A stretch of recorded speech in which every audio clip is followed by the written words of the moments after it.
today's mindful moment, packed with insights but designed to fit into your busy life. One deep dive at a time. So we've got a lawyer, Joel Backman, once seemingly untouchable. And now, after years behind bars, he's suddenly walking free.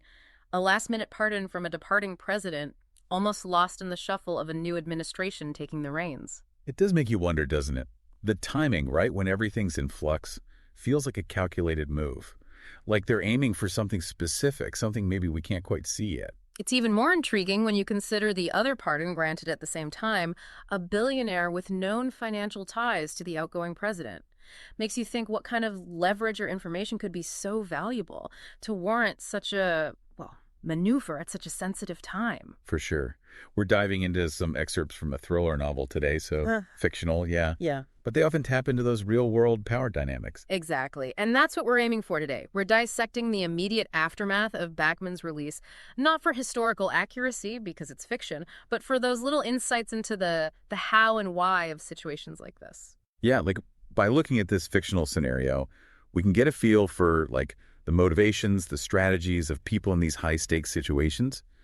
It might even shed some light on, how power plays out in the real world, the stuff that usually stays hidden. Picture this, Washington, D.C., all on edge with a new president just stepping in, and boom, this news drops.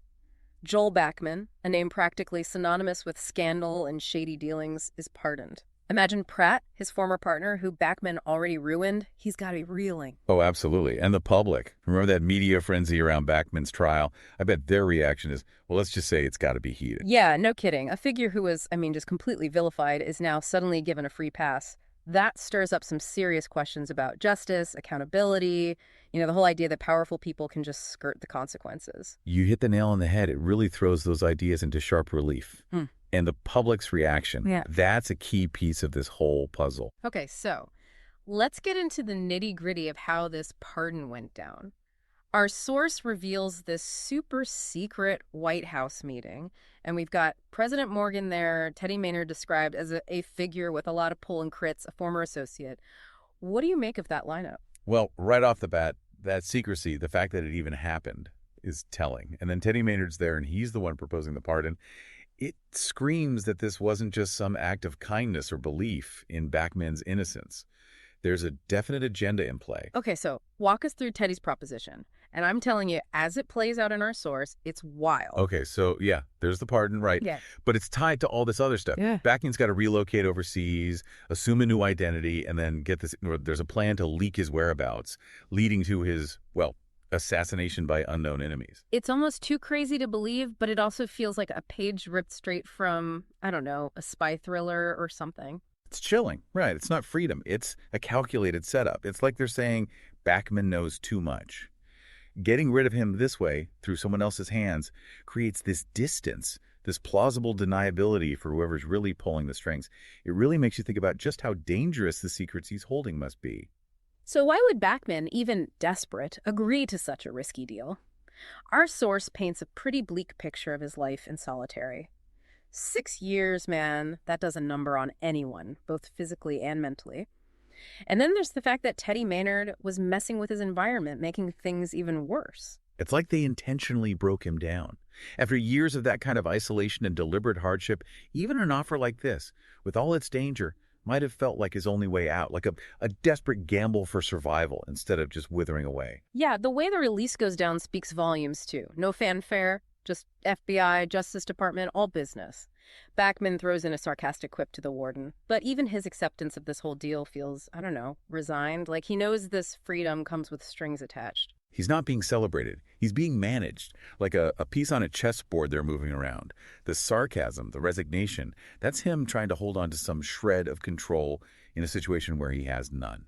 Our source really zeroes in on those first moments after he's out. Like, even the feeling of wearing shoes again after years in socks, or that 1 hour he gets in the prison yard, and his first meal, French toast and fruit, but he's just so subdued. You can feel that weight, right? Each little bit of normalcy, it'd be this jarring reminder of what he lost and how fragile this new situation is.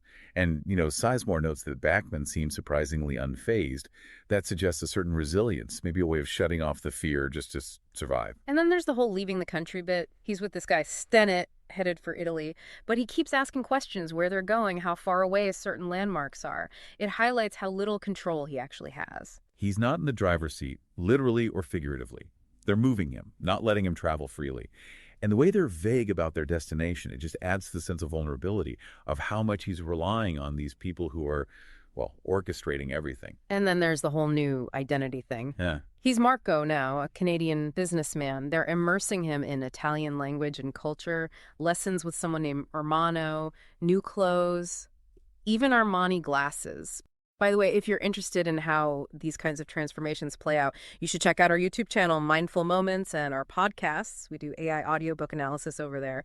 But yeah, they're really trying to erase Joel Backman and create this blank slate. It's like they're trying to make him invisible to anyone who might be looking for him. The new culture, the new language. Yeah. It all adds to that sense of isolation from his past. But even as Marco, he's not off the hook. Our source throws in some serious external threats. The Saudis and Israelis are pissed about some failed deal involving classified software, and then you've got the original developers of a pretty sensitive satellite system. They all have their reasons for wanting Backman out of the picture. And remember, J.C. Hubbard, dead. Definitely connected to these high-stakes dealings. It's like a warning sign, flashing red. It really shows just how far-reaching this whole thing is. It's not just one government that wants him silenced. It's multiple powerful entities. It makes you think about how interconnected everything is on a global scale and how dangerous knowledge can be when it falls into the wrong hands. Absolutely. And remember, all this is happening while Backman's under constant surveillance. His safe house in Bologna, Luigi's watching him like a hawk.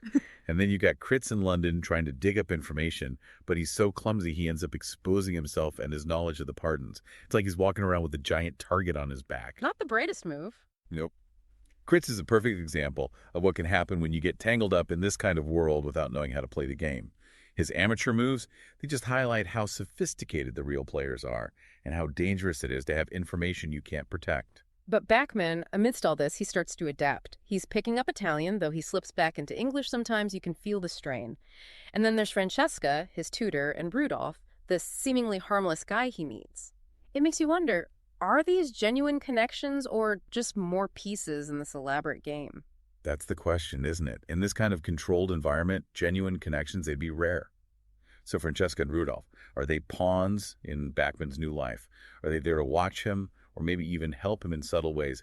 That ambiguity, it just adds another layer of intrigue to the whole thing. Back in the U.S., Backman's son, Neil, tries to get him a secure communication device. It's a risky move, but it shows he's not giving up on his dad. You see that flicker of humanity, right? Yeah. The family bond, it's still there even after everything. And Neil's willingness to take that risk, it shows the personal cost of all these political games. Yeah. It's not just abstract, it impacts real lives. And then, bam, Kritz turns up dead in London. That sends a pretty clear message about what happens to people who get too close to the truth behind Backman's pardon. Yeah, there's no mistaking that message. It's brutal. It's a warning. It shows how far these people are willing to go to keep their secrets buried. Anyone else thinking about poking around? Think again. You can practically hear them saying, "This is what happens to curious folks." And Backman, it seems like he gets the message. He makes a move, leaving Bologna for Milan. He's not just waiting around anymore. He's actively trying to stay ahead of whoever's after him. He's evolving from pawn to player. It's like he's starting to anticipate their moves, figuring out how to survive. That resilience, that resourcefulness, it might just surprise those who thought they had him completely under their thumb. So what we're seeing here is that Joel Backman's pardon is not some simple act of forgiveness. It's a calculated move, a high-stakes game involving some seriously powerful players and secrets that could bring down, well, a lot of people. His so-called freedom is hanging by a thread, and his future is anyone's guess. You got it. We started with the question of why he was pardoned, and it's led us down this rabbit hole of government manipulation, international intrigue, and this strategy of eliminating a threat without getting their own hands dirty. It's a world where information is the ultimate currency, and those who have it are both valuable and expendable. And that brings us back to the big questions that still linger. Who wants Backman silenced? And can he really outrun his past? And the very real dangers he's facing in the present. These excerpts, they're like a window into this much bigger, much more treacherous world. It makes you think about what freedom really means. In a world with all these hidden agendas and forces pulling the strings, can anyone truly break free? Or are we all just playing our parts in someone else's game, whether we know it or not? That's a question for everyone to ponder, I think. If this exploration into the murky depths of power and secrets has got you hooked, make sure you subscribe so you don't miss out on future analyses. And share it with anyone who loves a good dose of suspense and some thought-provoking discussion. And if you're dying to know what happens to Joel Backman, the link to buy the book is in the show notes. Oh, and one last thing. Think critically about the information you come across out there and always consider the motives behind it. You never know who's pulling the strings.